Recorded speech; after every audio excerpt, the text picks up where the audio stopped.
Thank you so very much. I am Isabel Wilkerson, the author of The Warmth of Other Suns and Caste, The Origins of Our Discontents. I am the daughter of survivors of Jim Crow. I am a daughter of the Great Migration. My parents grew up under formal segregation in the racial caste system of the American South. And my ancestors before them were either born into Jim Crow or into enslavement. I am the direct descendant of the history and legacy of both suffering and strength, of trauma and transcendence. I was raised directly by people who defected the Jim Crow South to pursue their dreams in the North during the Great Migration, only to find themselves further suppressed by redlining and restrictive covenants and de facto segregation in the place of refuge.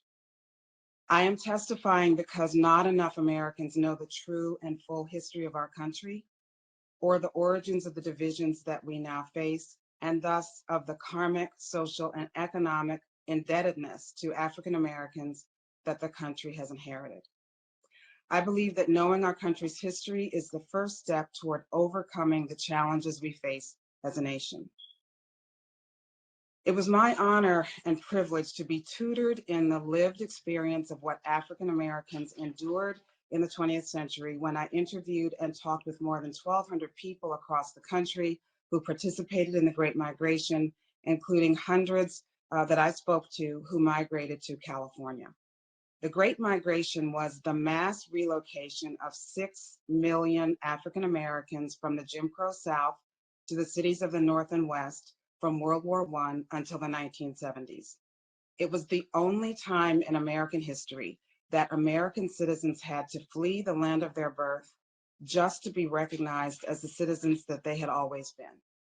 No other group of Americans has had to act like immigrants in order to be recognized as citizens. This migration, like other migrations in human history, was not about geography. It was about freedom and how far people are willing to go to achieve it. It is a measure of the repression that they were facing in the South, that they were willing to journey across the country farther than some current day immigrants in search of freedom, in search of the freedom that was denied them in the region of their birth. This was a seeking of political asylum within the borders of one's own country. They were fleeing a caste system known as Jim Crow. It was an artificial hierarchy in which everything that you could and could not do was based upon what you looked like, your perceived identity, and your assigned location within that hierarchy. This caste system was so arcane and repressive that it was against the law for a Black person and a white person to merely play checkers together in Birmingham. You could go to jail if you were caught playing checkers with a person of a different race. This caste system was so tightly devised that in courtrooms throughout the South, there was actually a Black Bible and an altogether separate white Bible to swear to tell the truth on in court. The very word of God was segregated in the caste system of the Jim Crow South. This was the concept of purity versus pollution that is a hallmark of caste and which extended into every sphere of life. The majority of Black people who have ever lived in this country were excluded from the body politic, excluded from the economy that depended upon them, consigned to the lowliest and most dangerous work, consigned to hard labor or servitude, and openly underpaid in the 20th century, if paid at all, especially under the institution of sharecropping. This artificial hierarchy required a tremendous amount of violence to sustain, such that every 4 days an African American was lynched for some perceived breach of the protocols of caste in the first 4 decades of the 20th century. As Black Southerners made their way out of that world, they followed 3 beautifully predictable streams, as in any migration throughout human history. The East Coast stream carried people from Florida, Georgia, the Carolinas, and Virginia to Washington, D.C., Philadelphia, New York, and on up the East Coast. The Midwest stream carried people from Mississippi, Alabama, Tennessee, and Arkansas to Chicago, Detroit, Cleveland, and the entire Midwest. And then there was the West Coast stream, which carried people from Louisiana and Texas out to California and the entire West Coast. It was a redistribution of an entire people. Before the Great Migration began, 90% of all African Americans were living in, nearly held captive in the South. By the time the Great Migration was over in the 1970s, nearly half of all African Americans were living outside of the South. This was the first time in American history that the lowest caste people signaled en masse that they had options and were willing to take them. That had not happened in the 3 centuries that African Americans had been on the soil by that time. It had not happened in the 12 generations of enslavement that preceded nearly a century of Jim Crow. How many greats do you have to add to the word grandparent to begin to conceive of how long enslavement lasted in the United States? Let me put enslavement in perspective. Enslavement was the systematic dehumanization of an entire people, the conversion of human beings into commodities, the holding hostage of an entire people for the enrichment of others and of the country, enforced with a level of brutality that many Americans have not had a chance to learn of, a level of enforcement that would have been in violation of the Geneva Convention had it applied to African Americans. Slavery lasted for so long, and again, this is the precursor of the world in which we live today, a precursor of Jim Crow, and a precursor of many of the divisions we live with. Slavery lasted for so long that it will not be until next year, 2022, that the United States will have been a free and independent nation for as long as slavery lasted on this soil. No adult alive today will be alive at the point at which African Americans will have been free for as long as African Americans were enslaved. That will not happen until the year 2111. It will not be until the year 2111 that African Americans will reach parity between slavery and freedom. We need to remember that the earliest waves of Black Southerners to arrive in the North and West were recruited to the North and West to fill labor shortages in the steel mills, factories, and shipyards. But it turned out that the North wanted the labor, but did not want the people. How exactly do you do that? The response to the Great Migration in these receiving stations of the North and West was to build structural barriers of exclusion, of restrictive covenants, which forbade even those white people who might have wanted to sell to Black people from doing so. The response to the Great Migration was to institute redlining and mortgage lending, which denied federally backed mortgages in any neighborhood in which Black people lived, thus excluding by law and by policy the parents, grandparents, or great-grandparents of most every African American alive today from the greatest source of family wealth in this country, from home ownership, from the American dream itself. White residents of Los Angeles resisted Black incursions into the strongholds of Glendale, Canoga Park, Hawthorne, and most of San Fernando Valley. There, in the valley suburb of Pacoima, a World War II veteran, Emory Hestus Holmes, moved his family into a 3-bedroom home in 1959 and faced a relentless campaign to force them out. The white neighbors, according to the historian Josh Sides and news reports, bombarded them with phone calls in the middle of the night, harassed them with nonstop visits from random delivery services that they hadn't asked for, repairmen and exterminators they hadn't called, and taxis that they had not ordered. They threw rocks into their windows, left tacks in their driveway, sent a hearse to pick up, quote unquote, the deceased. They burned a cross on their lawn and spray painted their garage with the words, "Black cancer lives here. Don't let this spread." This was in 1959, within the lifespan of millions of people alive today. The Holmeses stayed. Holmes sued the neighbors and went on to become a housing rights activist and a founder of the San Fernando Valley Fair Housing Council. He had fled Jim Crow only to have to fight James Crow in California. The Great Migration was the first time in American history that the lowest caste people, such as Holmes, actually had the chance to choose for themselves what they would do with their God-given talents and where they would pursue them. Think about those cotton fields and those rice plantations and those sugar plantations and those tobacco fields. On those sugar plantations and tobacco fields and rice plantations and cotton fields were opera singers, jazz musicians, playwrights, novelists, surgeons, attorneys, professors, accountants, legislators. And how do we know that? We know that because that is what they and their children and their grandchildren and now great-grandchildren have often chosen to become once they had the chance to choose for themselves what they would do with their God-given talents. The majority of African Americans in the North, the Midwest, and the West are descendants of the Great Migration. But the people who made the migration did not often talk about the traumas of Jim Crow. It is a measure of all that they suffered that they very rarely spoke of the world that they had escaped. When they left for good. They did not look back. It was too painful to do so. They didn't want to burden their children with what they had endured, the repression, the dehumanization, the dangers that they had lived under.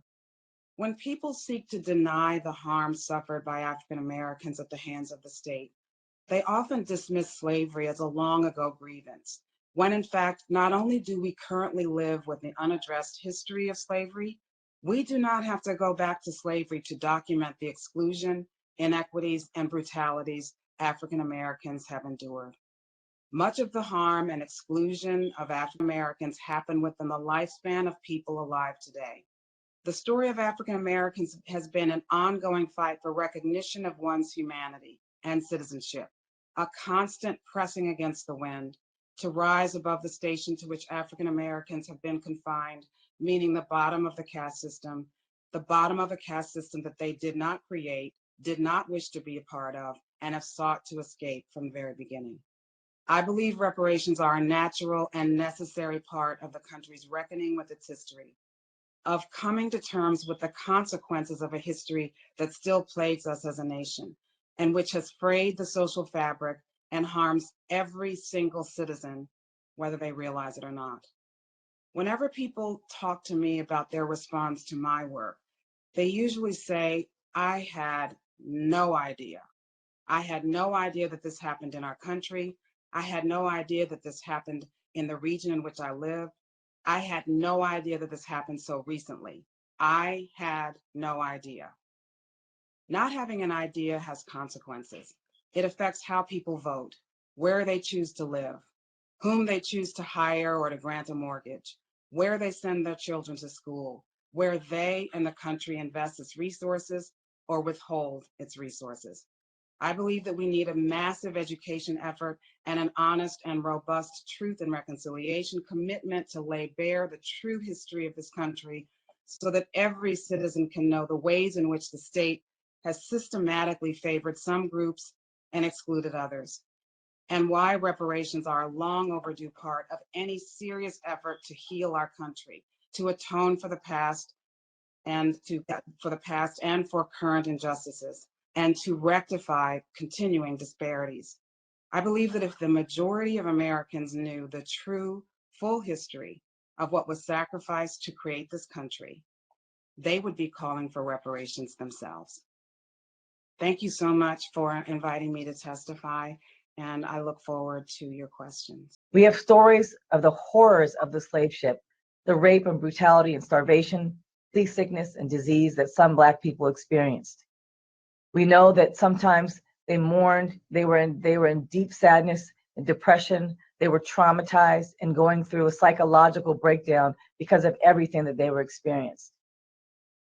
Once they arrived in the United States, they were sold again. And this time, this is the beginning of what we would now call the domestic slave trade.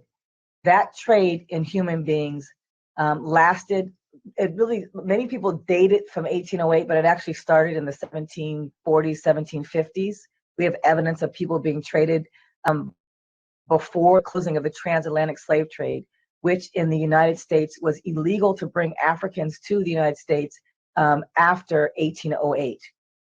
So the domestic slave trade, which was already in operation, meaning people were being traded on what became American soil prior to 1808, that trade actually sold 1 million souls that we know of.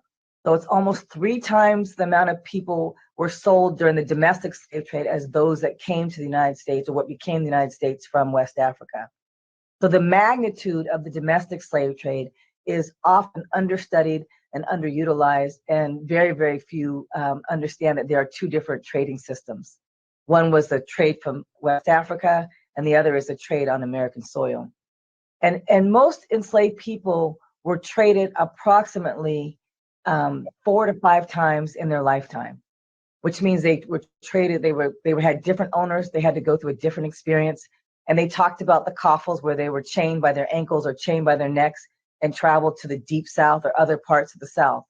They were sold, and we know that their values, we have evidence of their values. They were sold from anywhere from $50 to $800 during the 19th century, which in today's money was anywhere from $10,000 to $30,000, depending on the time period. And I can provide detailed estimates on the table for you all on the estimates of these values. But I would say the price of an average or mid-sized vehicle is what the price of a human being was, one human being during slavery. Slavery was $1 billion industry. They were sold as commodities to work on plantations, in households, and they were sold for the rest of their natural lives. We have documents that say that. We have valuations of their bodies in shillings, in US dollars. We have estimates of what they were valued when they were first placed on ships. And we also have annual appraisal values of them throughout their lives. They experienced multiple sales. But not only that, they were also sold after they died. Their bodies, their cadavers were sold as part of an illegal underground market that operated very much like the domestic slave trade. It's called the domestic cadaver trade. And their cadavers were sold to medical schools for anatomical research and for dissection, for use in the dissection room. They were sold from $5 to $30 during the 19th century. So what does it mean to put a price on a person's body, and how do we value a person's life in monetary terms? Reparations have been given in this country. They were given during slavery, but they were given to the enslavers. When an enslaver lost an enslaved person because of death, because of murder, or because they ran away, they sometimes, and we have evidence of this, went to court and asked for reimbursement for the loss of that life, and they were paid reparations. It sounds funny for me to call it that, but I have to say it because people always say that reparations have not been paid, but they have been paid. They were paid to those that were not the victims of the system. They were paid to those that operated the system.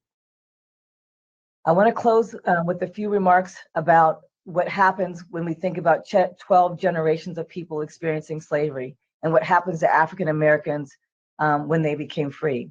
We know that African Americans were enslaved longer than we were enslaved longer than we have been free. And I say that we have been enslaved longer than we have been free in this country. Reconstruction lasted 12 years, and the disparities created from slavery are insurmountable.